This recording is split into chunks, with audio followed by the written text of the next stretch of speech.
Қайырлы күн, құрметті студенттер.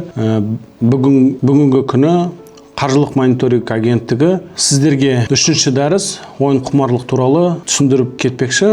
Дәрісшімен Қаржылық мониторинг агенттігінің превенция басқармасының орынбасары Дәурен Ахметжанұлы Мүліков. Ойын құмарлық туралы 3-ші дәрісімізді айтып берейін деп отырмын. Ең бастысы, қазіргі таңда өзекті мәселелердің бірі заңсыз құмар ойын бизнесі және лудоманияға қарсы күрес болып отыр. Азаматтар қомақты қаржыларын жоғалтып, несие алып, тіпті қылмысқа да барады. Осыған байланысты мемлекет басшысы лудомания қаупінің алдын алу бойынша мемлекеттік органдарға нақты тапсырмалар берді. Лудомания дегеніміз не?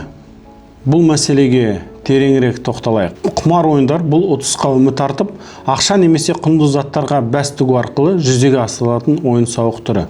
Алайда сырттай тартымды көрінгенімен, құмар ойындар адамның жеке өміріне де, қоғамға да үлкен зиян келтіруі мүмкін. Негізгі проблемалық аспектілерді қарастырайық. Ең біріншісі ол психологиялық тәуелділік.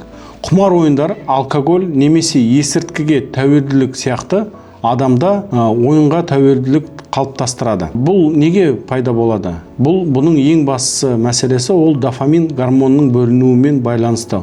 Ол адамды қайта ойынға оралуға итермелейді. Салдарынан уақыт пен қаржыға бақылау жоғалады, өмірдің басқа салаларына қызығушылық төмендейді, ұтылыстан күйзеліске, тіпті депрессияға ұшырайды. Екінші, қаржылық шығындар. Көптеген ойын құмарлар бар жинағанын жоғалтып, қарызға батады. Мүлкін сатып, кейде қылмысқа да барады. Салдары банкрот болу, өмір сүру деңгейінің төмендеуі, отбасының күйреуі. Үшінші, әлеуметтік зиян. Құмар ойындар тек ойыншыға емес, оның айналасындағы адамдарға да кері әсер етеді. Қарыз бен жанжал салдарынан отбасылар ыдырайды. Балалар қараусыз қалады. Алаяқтық пен борышқа байланысты қылмыс көбейеді. Төртінші салдары. Денсаулыққа кері әсер.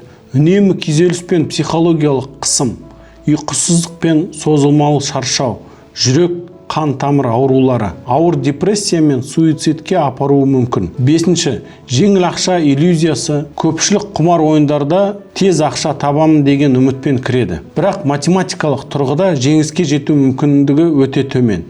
Казино мен букмекерлер әрқашан ұтыста болады. Алдын алу шаралары қандай? Құмар ойындардың зиянын азайту үшін халықтың қаржылық сауаттылығын арттыру қажет. Ойын бизнесін қатаң реттейтін заңдар қабылдау, білім беру арқылы құмар ойындардың қаупі туралы ақпараттандыру. Жасөспірімдер арасында онлайн құмар ойындардың таралуы үлкен қауіп.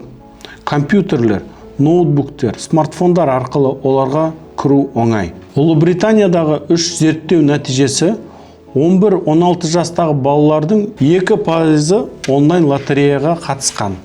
Тағы 2% спортқа бас тіккен.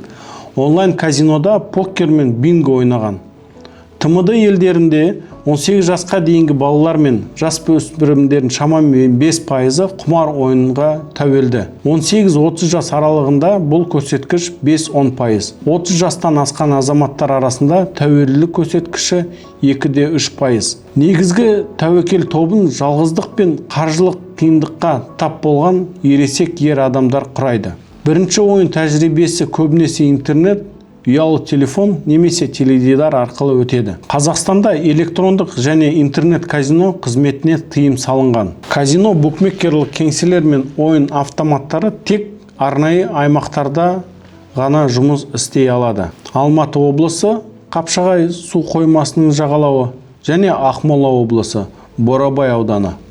Заңсыз ойын бизнесті ұйымдастырғаны үшін Қазақстан Республикасының қылмыстық кодекс 307 бабы бойынша 7 жылға дейін бас бостандығынан айыру қарастырылған. Құрметті дәріске қатысушылары, тез ақша табу иллюзия.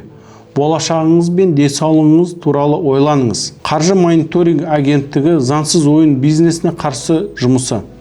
2025 жылы агенттік 56 қылмыстық іс қозғалды. Оның ішінде екеуі ұйымдасқан қылмыстық топтарға қатысты. 11 жасырын казино, 15 ойын залы, 1 букмекерлік кеңсе жойылды.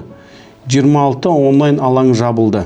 Былтыр қыркүйекте Қорғас шекара маңындағы орталықта 6 жасырын казино мен жезөкшелік қызмет көрсеткен притон анықталды. Тәркіленген 76 ойын автоматтары, 40 ойын үстелі, арнайы техникалық құралдар. Бүгінгі күннің басты қауіпі онлайн құмар ойындар. Қолжетімділігі, анонимділігі, төмен бәс тігулер жастар үшін тартымды. Көптеген сайттар шетелден жұмыс істейді. Сол себепті біз оларды бұғаттаймыз. 2025 жылы заңсыз ойын бизнесіне қатысты 14 000 сайт пен аккаунт бұғатталды. Мәдениет министрлігімен бірлесіп танымал онлайн казино сайттарының айна нұсқаларын жедел бұғаттау жүйесі іске қосылды. TikTok арқылы таратылған заңсыз құмар ойындарға қарсы жұмыс жүргізілді.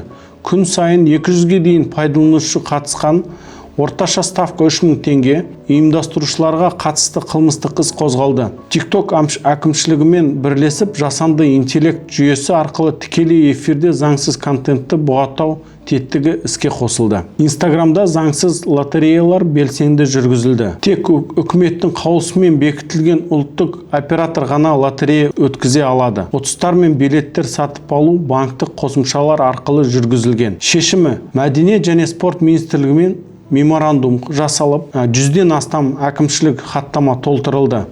50 миллион теңгеден астам айыппұл салынды. Жұмыс жалғасуда. Қаржылық мониторинг агенттігі заңнамалық реформаларға да қатысуда. 2024 жылғы шілдеде президент қол қойған жаңа заңда лудамандарға, алимент төлемегендерге, борышкерлерге, мемлекеттік қызметшілер мен әскери қызметкерлерге құмар ойындарға шектеу енгізу, ойыншылардың жасын көтеру, кәмелетке толмағандарға рұқсат берген ұйымдастырушыларға жауапкершілік арттыру, интернет казиноға төлемдерді шектеу, банктер мен төлем ұйымдарының жауапкершілігі қарастырылған. Құрметті студенттер, осы дәріске қатысқандарыңыз үшін рахмет. Сау, саламат болыңыздар.